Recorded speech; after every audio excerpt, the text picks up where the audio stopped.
If you find yourself unclear too about what it is you're feeling, you can treat yourself like someone you're curious about getting to know.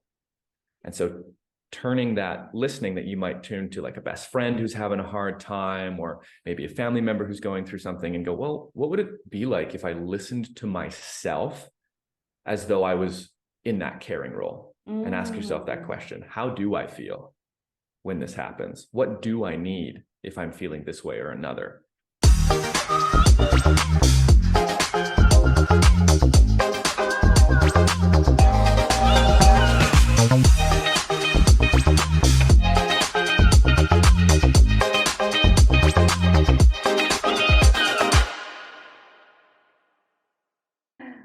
Okay, guys, welcome to another episode of the Health and Happiness podcast. Today we have Oak Mountain. Woo!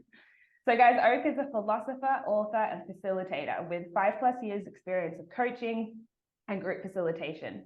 His unique hybrid techniques apply the blended wisdom of East and West to the body, mind, and spirit in order for truth and harmony to emerge from the pervasive communication confusion of the modern age. He works with groups and individuals to activate the power of sovereign speech to generate connective communication within their relationships. So welcome, Oak. Hello, thanks so much for having me. It's beautiful to be here. Of course. So guys, Oak, I met him, I'm trying to think where we met, like a few weeks ago. I was at a yoga retreat, and he was actually, you were one of the instructors there, like one of the coaches, and he was doing a seminar on chakras, I think, at the time. And yep. that was kind of like new content for me, learning about yoga and stuff like that. And I just remember the way that he was talking was like very personable, a lot of like juicy information that was very easy to understand, and like a very complex, very just a large topic, history, movements, everything. And it was very easy to focus on you. And I remember asking you questions after and just found that you're a very good communicator. I was picking up everything that you were putting down, and then you told me that you were a communications coach, which is exactly what you specialize in. So I was like, oh my God, of course, because I just found you very, just adaptable to the people that you're talking to. You're very good at reading the room and like, providing information in a way that was very receivable. And then it just, led on to the conversation of exactly what you do. And I was like, whoa, this is super, super important stuff. Like to actually have someone that specializes in communication and like increasing quality of life because of that, like I totally vibed with, and is totally in line with what I'm trying to do in terms of the Health and Happiness podcast. What I do as being a coach as well is just trying to increase the quality of life. And I feel like it's also something that's maybe not very common. I think people think of like maybe nutrition and exercise, but it's like, there's that famous quote, I'm trying to remember, the like quality of your life is determined by the quality of your relationships. So it's like, it is Absolutely. So important to understand communication and just understanding all of that. So I would love for you to, just explain what is connective communication. Beautiful. Thank you so much for your kind words, Lauren. That's really lovely. Connective communication is particularly the quality of communication that we find in really healthy and happy relationships. So there's lots of different types of communication. We'll communicate to get a point across. If we need to pass on an idea or information, I think at work, it's like, when do I need to be there? When's the meeting? How many pages does this need to be? That's not really connective communication. That's like sharing information. Connective communication is more about sharing ourselves. So it's more than just transferring information, but it's about generating a felt sense of connection between two or more people. Okay, cool. And what, I guess like common maybe symptoms or examples of what isn't good communication? Like maybe listeners are kind of like, okay, I thought I was a good communicator. Like, are there things I'm doing wrong or things that I can work on?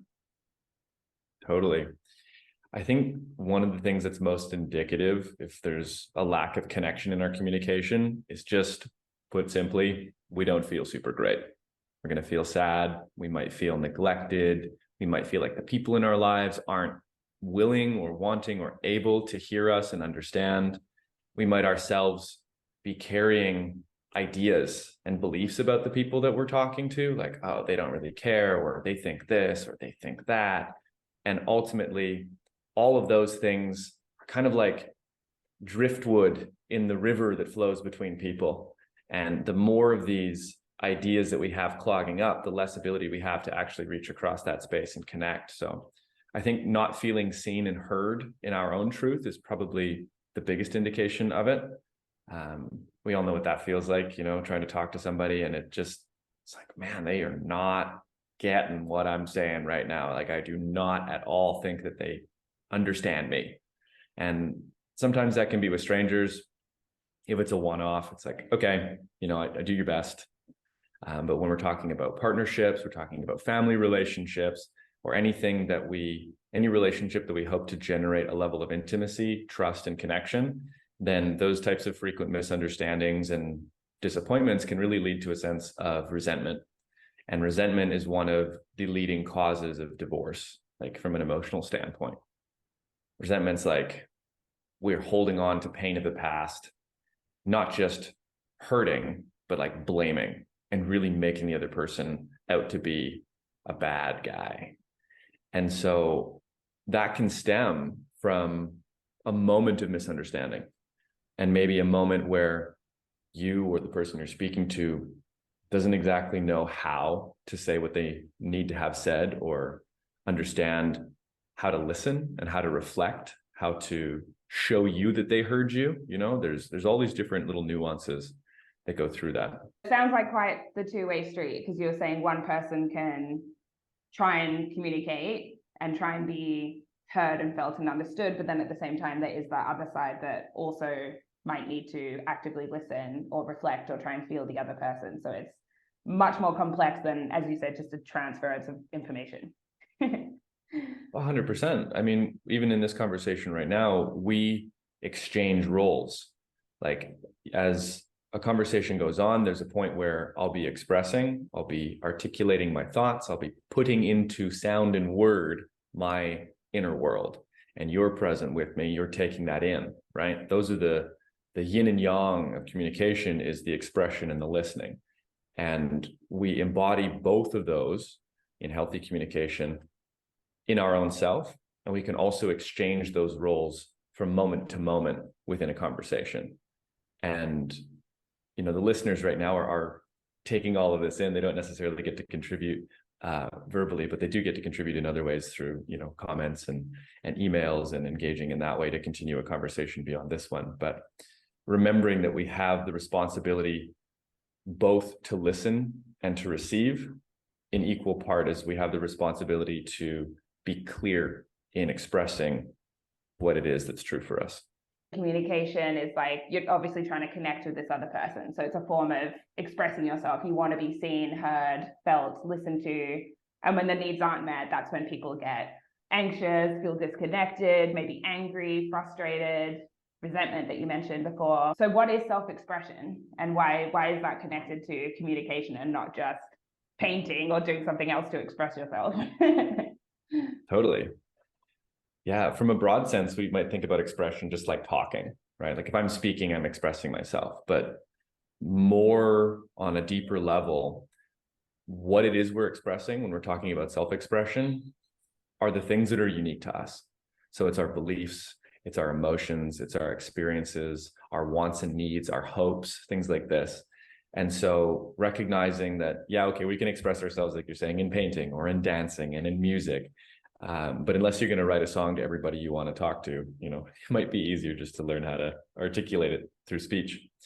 But the value that comes through self-expression, one is the fact that we're going to be able to offer to the person we're talking to a really clear perspective, like a window into our experience, when we're really clear on what it is we're trying to express. And also, we can recognize too that we have the opportunity to receive somebody else's. Like, self-expression can also be listening. Like, how do I express my compassion for somebody? Because we're communicating with words, but we're also communicating in our body language too. So if we're talking about, okay, self-expression, let's look at it first just from the verbal, and then we can talk about from the listening point of view. From a verbal, those are always going to start. Here's a little pro tip for like clear self-expression. Start with I statements. I feel, I think, I believe. And when we do that, we are anchoring in the truth of that statement into ourselves. We're saying, it's coming from here. I'm not going to tell you what you are. I'm not going to tell you what they are. I'm only going to tell you what I know to be true. And the only thing I can really know to be true is my inner experience. So that's a huge, huge step. If you find yourself unclear too about what it is you're feeling, you can treat yourself like someone you're curious about getting to know. And so turning that listening that you might tune to like a best friend who's having a hard time, or maybe a family member who's going through something, and go, well, what would it be like if I listened to myself as though I was in that caring role? And ask yourself that question. How do I feel when this happens? What do I need if I'm feeling this way or another? And when we start to ask ourselves those questions, I really believe that people might be surprised at just how clear the answers can be as the body speaks to it. So that's a really, really central part to self-expression. I love that exercise. I feel like that's a really good skill that like one could sharpen in terms of like self-inquiry and self-reflection and helping you explore without, having that disconnect. And what are some, I guess, blocks in self-expression? Is that something that everyone can do, or are there, I guess, people or situations where people can't self-express? And what does that look like? Maybe someone that's not good at self-expressing and they don't know what that feels like, or if they're even doing it. Totally.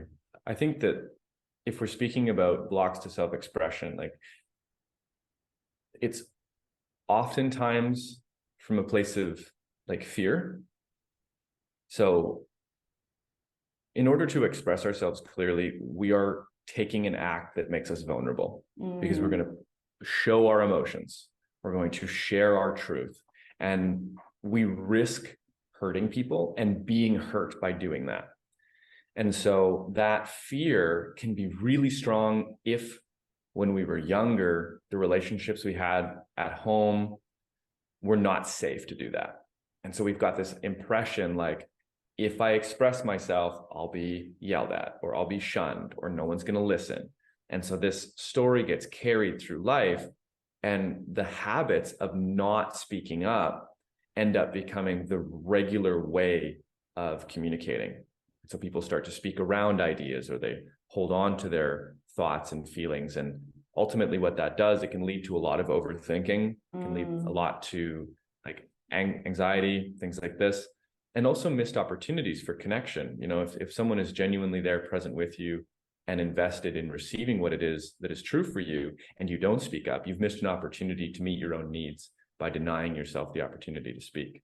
So that's a really big one. I remember you mentioned some like really good, was it like reflective listening exercises or active listening exercises or something like that, that really helps with breaking out of that for the people that's like, oh shit, I do that. Like, this is great to know, but like, what can I do to fix that? How do I start? I do want connection. I do want to break through and start unlearning these bad behaviors that I've been carrying. Totally. So the reflective listening is a little bit, I sort of hinted at it earlier about starting inward, turning those listening ears inside, and treating ourselves like we're someone that's worthy of curious listening, and asking ourselves questions around a particular emotional event. So let's say you had maybe a disagreement with your partner and you're kind of feeling really crap about it. You go, okay, by yourself, take the time and sit in a place where you're not going to be interrupted. Key. That's the first key. And then ask yourself this question, particularly maybe you have a journal in front of you. Why was I so hurt by he or she doing this? Okay, write that down, whatever comes up. Unfiltered, right? Like right now, we're not looking to judge or to analyze. We're just looking to get the cellular truth, the emotional truth. It doesn't have to be rational.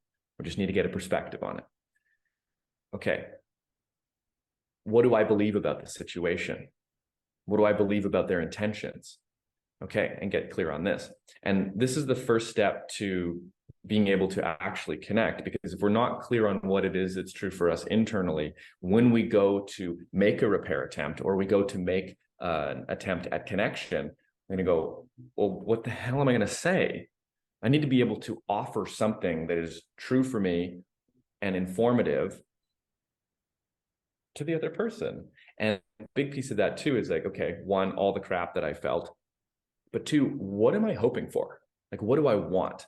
Do I want to feel heard? Do I want to feel understood? Do I want to be able to reconnect or to understand more deeply this other person? And that's where this self-reflection around the intentions of the other person, what we believe about what they said, what we believe about their intentions comes in, because we can write them out, but we have to be willing to say, I might be full of shit at this. Like, I might actually not have a clear picture on what's going on for them.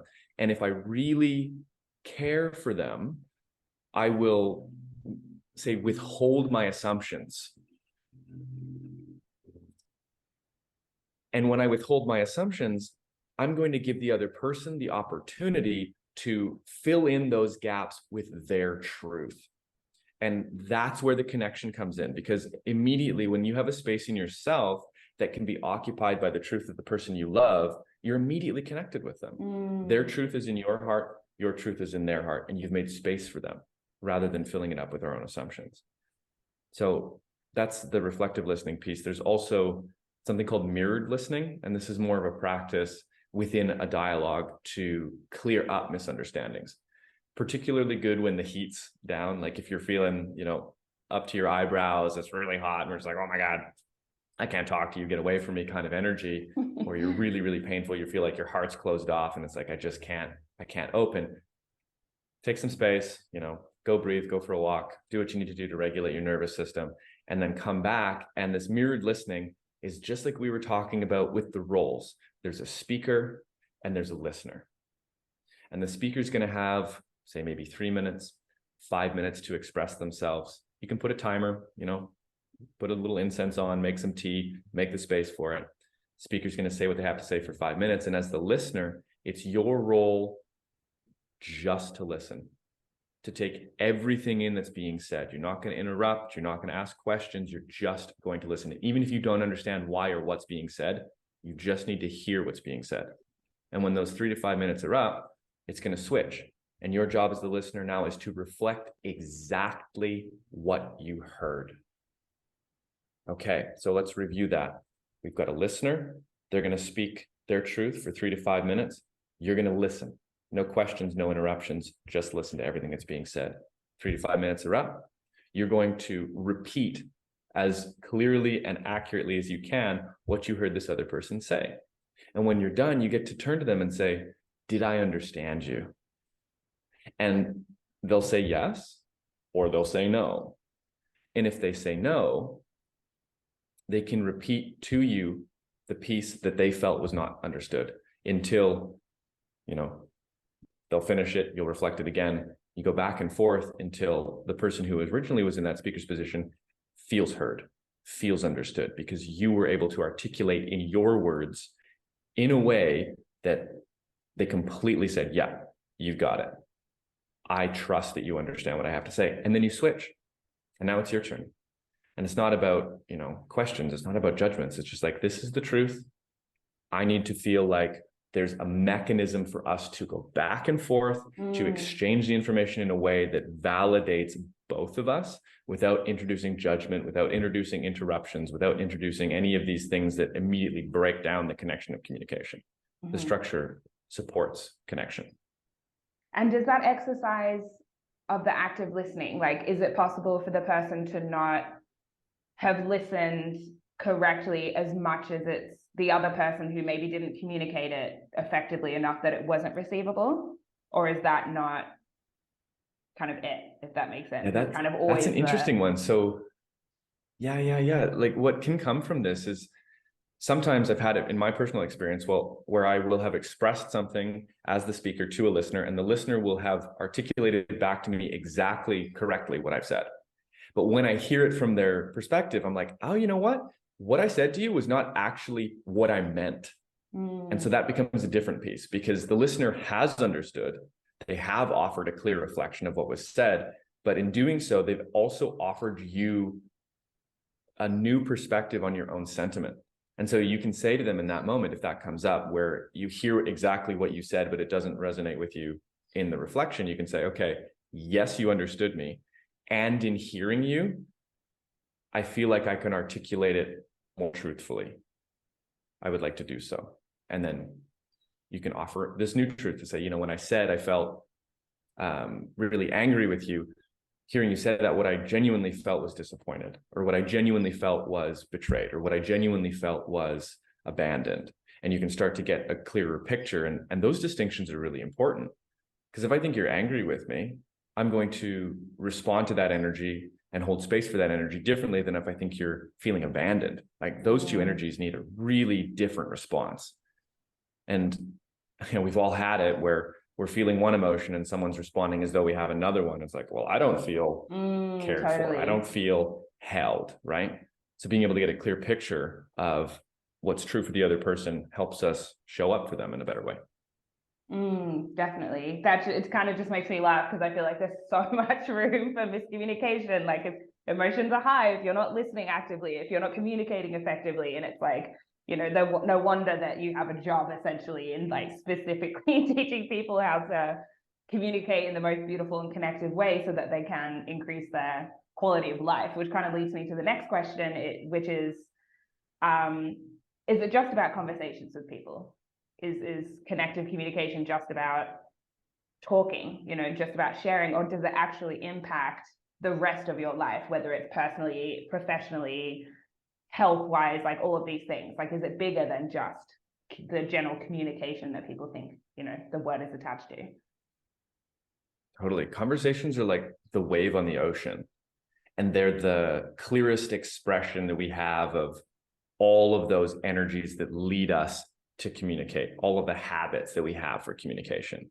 And so what we're actually practicing in, say, the reflective listening or the mirrored listening is being open, being vulnerable, being humble. And those will absolutely translate into other aspects beyond conversation. Because if I practice with you, as an example, a willingness to receive your truth that might be painful to me and to take it into my heart as something that's important, that's not just about talking or the words I use. That's a quality of emotional openness and emotional maturity that carries into how I'll speak to my nieces and nephews, how I'll speak to the people on the street, how I'll respond to my own emotions.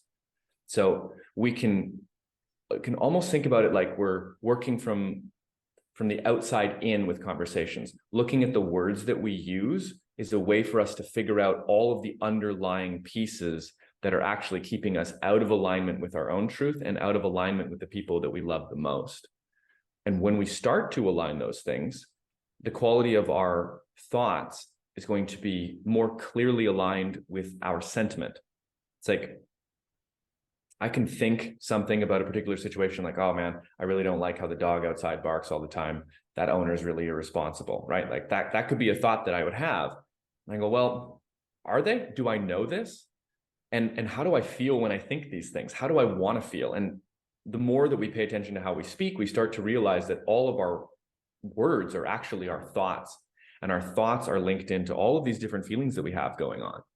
And by improving the quality of our speech, bringing in more connection, more compassion, more humility, we're actually going to improve the quality of our thoughts. And that's going to have a ripple effect down into, one, our emotional health, our physical health as well, because our nervous system is going to be more greatly regulated, and the quality of our lives. Because if we're moving with greater joy, with greater receptivity, with greater humility, that ripples out, right? That's a beautiful positive effect. It's like a butterfly flaps its wings, right?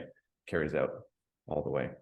Wow. Okay. So it's a lot more, would you say it's a lot more internal work than people think? It's not just, this is a skill that's going to help me with public speaking. Like, it's like really understanding, yourself, how you feel, your thoughts, and then it protruding outwards. Would you say, does that make sense? Yeah, for sure. I would say that for these changes and to improve your communication in a lasting way, it has to be paired with this internal work. Like, you could go around and you could learn all of these particular ways of articulating and leaning into pauses for dramatic effect, or all of these things that can be sort of taken up. It's like, great, you could do that. But if you're not imbuing your speech with your authenticity, your deep truth, it's not going to endure. It's not going to have the kind of impact on your life that you might hope for. So it's in tandem. We have to be really present with what's being spoken, because God knows we're speaking to people all the time: text messages, voice messages, social media, Zoom calls, meetings, personal relationships, parental relationships, right? We can't get away from talking. So that's a place that we can immediately sink our teeth into and go, okay, I know that I'm having conversations. Let's just start to tweak there, and then uncover the reasons why I've come to the kinds of communication habits that I have. And as we're addressing both, it's like supporting the problem in quotation marks, supporting the habit from both sides. Okay. And if people were to really just open this door of starting to explore themselves, wanting, better communication, better quality relationships, things like that, working with you, for example, what are some benefits that can actually come from healing or educating yourself on these skills of connective communication? Yeah, amazing. I mean, the sky's the limit, not to be too vague, but genuinely what I've found for myself and for the people that I have been able to share this work with, the quality of their intimacy and their relationships improves. Their sense of confidence and self-expression improves. They feel less fear when it comes to speaking in social events or speaking the truth, the hard emotional truth, to the people that they care about. It's really foundationally, there's a greater trust in oneself that comes forth. It's like the sense of my capacity expands. I'm now more connected to the source of my communication, and I am armed with the skills necessary to bring that into the world in a meaningful way. So there's no limit, really. It all depends on the context. If you're working in a really non-intimate space, to say like, corporate finance or something like this, you can still bring in a quality of communication that makes your business relationships flow more smoothly. There's a way to address, right? We can bring authenticity, we can bring truthfulness, we can transform the spaces we're in by leading by example with our speech. So those are some of the ways. Yeah, nice. And then as a communications coach, what do you offer? Like, how do you work with people and things like that? Can you tell us about what that looks like if people are listening, being like, holy shit, this is definitely something I need to work on? Yeah, totally. What I absolutely adore about the work that I do is that it's quite personalized. So everybody has their own habits, their own hang-ups when it comes to communication. And I offer one-on-one coaching work, particularly consulting as well, around your own story, your own hang-ups. What is it about how you speak to yourself and in the world that can help us find out those deeper rooted pieces, the qualities of the story encoded in language about yourself and your life that are actually barring you from deeper intimacy, barring you from more connection to your family, to your kids. Maybe they're stopping you from actually trusting that you can have what you want. Yeah. And it's all about the perspective of self.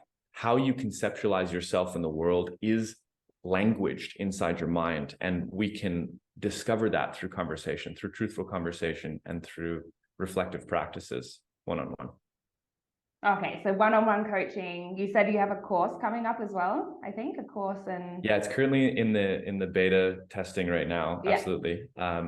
Called Communication Reclamation. So essentially a crash course in what you would learn in weeks and months working with me on how to improve your listening skills, improve your expression skills, ways to become more empowered in your speech, more articulate, just a broad range of base communication skills that we all wish we would have learned in school, packed into an online course. Oh, amazing. Yeah, we have to let me know when that is ready, I guess, because I'm sure a lot of listeners are just like, oh, thank God. Okay, cool. That's something that I would love to have a crash course and to know about these things. Because as we know, when it comes to research by yourself and Dr. Google, like you could just spend hours down rabbit holes of, God knows what, and not knowing if you're going the right direction. So that's super awesome that you have that. If people wanted to reach out to you, have any questions, like maybe have a little stalk at your website and your courses potentially, where can people find you? Absolutely. So my website is thesmilinghuman.com.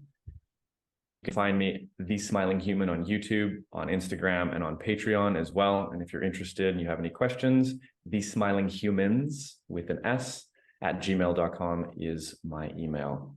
I also have a new book coming out covering all of these topics that we talked about and more. It's called What in the Word? Uncovering the Art of Speech and the Power of Language.